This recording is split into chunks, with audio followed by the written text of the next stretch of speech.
Good morning. It's day one of 1 week, one shelf. And I'm excited about this. I'm really excited about this. I'm feeling motivated today. I'm feeling very motivated. I actually spent the majority of the morning so far working on my Book Love is Blind vlog, which doesn't have anything to do with this, but at least it'll get that vlog done so I can put it up tomorrow and then I can focus on this entirely. And I also already worked on Jade Legacy because I'm trying to do 20 pages a day, but I had some catching up to do from yesterday. So I didn't get through all of that reading from Jade Legacy yet, but I did do a good portion of it. So I feel good about that. So even if I don't finish my reading for Jade Legacy today, I at least worked on it. I haven't started Galileo's Daughter yet because I've been working on that vlog all morning, but I'm gonna get some breakfast now. It's a bit late, it's almost lunchtime now. I'm gonna get some brunch now, and then I'll start doing some reading of that as well as some of the other stuff that I need to do and finishing up that vlog. Because we have reading sprints at 5 p.m. today, and this evening, my cousin Jordan, my mom and I are gonna go to this fun show that I can't wait to show you. Well, hopefully I can take some video in there. I'm not sure. It's a paranormal circus, which I think sounds like a lot of fun. So that's the plans for today. Do my hour of reading in Galileo's Daughter, or even more if I get a chance to. Reading sprints, finish this vlog, maybe do some other chores and stuff around the house, and then the paranormal circus tonight.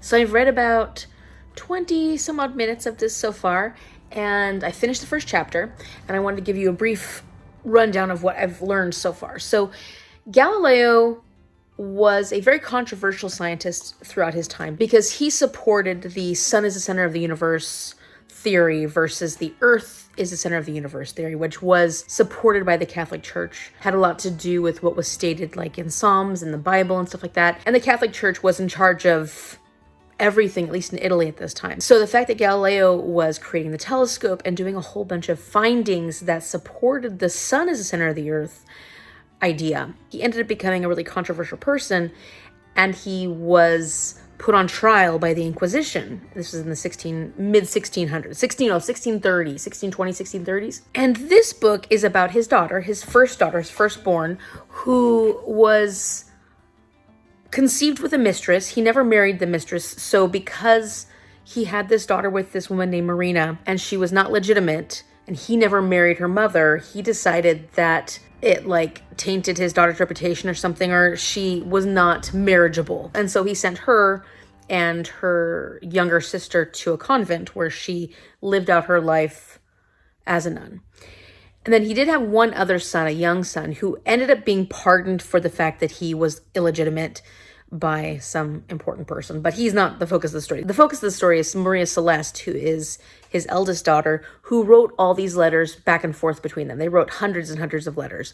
And his letters to her went missing because he was a heretic at the time, or he was considered a heretic. So when the mother abbess or what have you found all the letters that were written from Galileo to his daughter, even though at this time, nowadays, it would be this incredible artifact in history, she burned them because it wouldn't have been a good thing to be a Catholic church or a Catholic convent associated with Galileo. Now, through preservation on Galileo's side of his daughter's letters, we have one half of the story. And then, of course, there's historical examples of people saying, what Galileo was like, and hearing what his daughter wrote to him.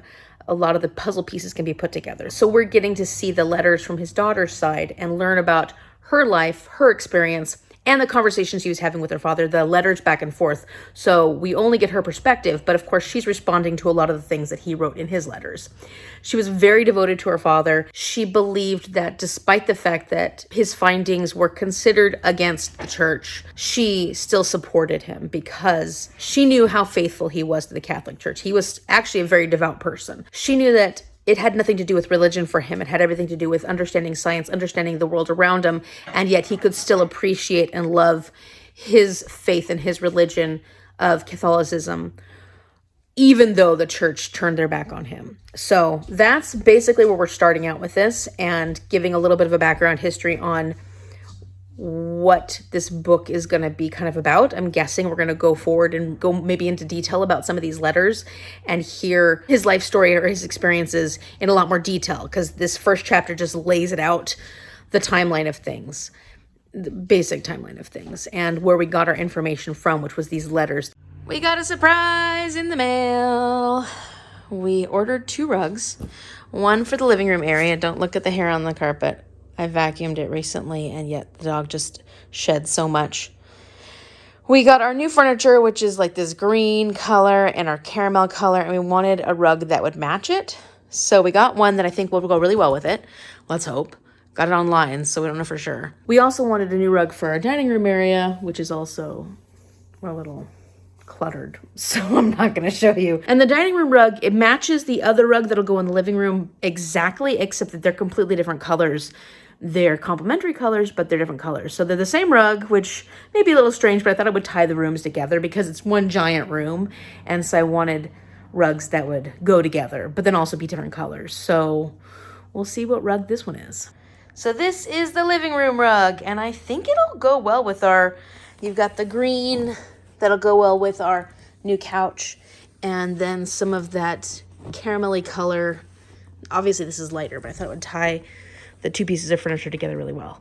I think it looks pretty. Oh yeah, I agree. So let me get it all set up in the living room, and then I'll show you. Okay, we've got the rug pad down, and these guys are being goofy.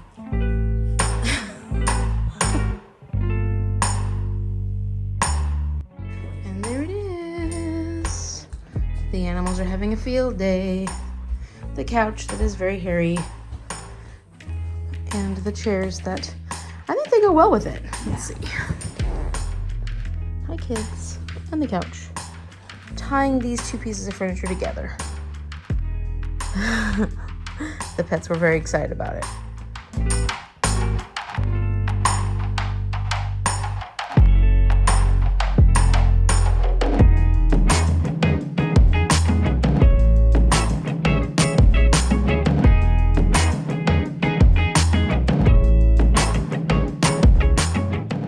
Okay, doing a comfort check, laying on it to see how it feels.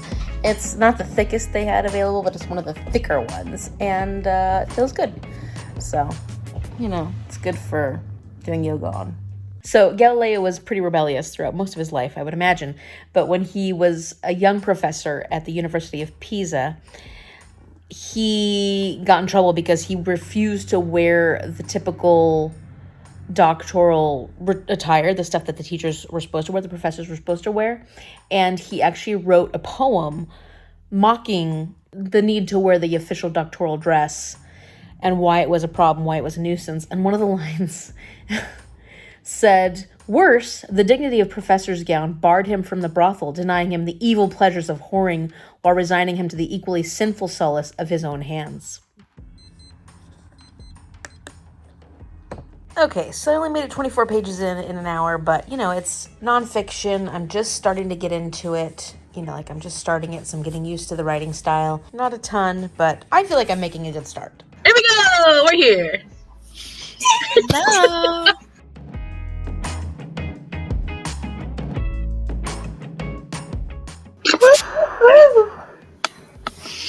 So, Fan, I transformed where are we going? to the paranormal circus. Well, I'm ready to go out, looking fancy, ready with some cute earrings that Mom bought me recently. And yeah, actually put some makeup on for a change. Can you believe it? Are you ready? Yes, yes. There I go. I'll go like this, Jordan.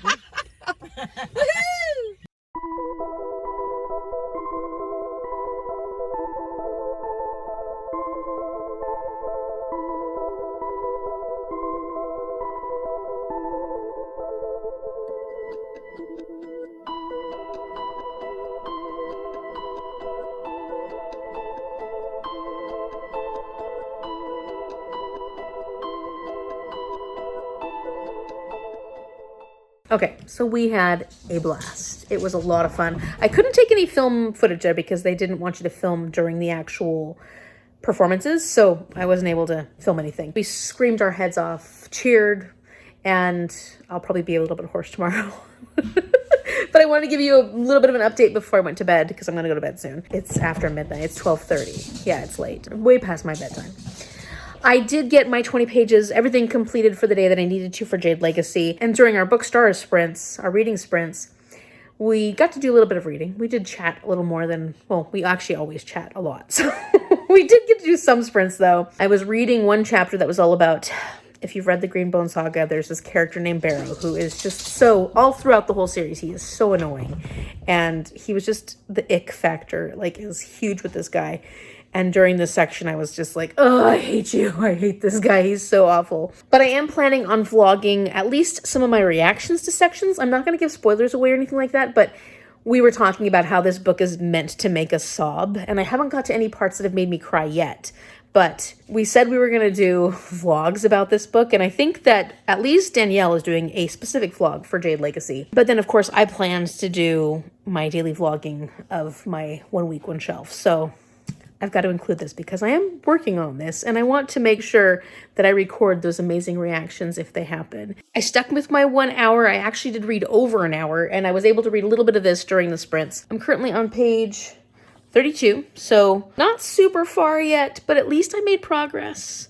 I did finish my Book Love is Blind vlog that's going out tomorrow morning. So like I did quite a bit today. I'm enjoying the writing. The writing is not as smooth and easy to get into, but it is lovely writing, especially for nonfiction. And it does feel a little narrative. So it has moments where you can definitely feel that it's nonfiction historical. Then there's other times when I've been like, remember, Amy, picture it as real life. This is actually things that have happened. These are things that have happened.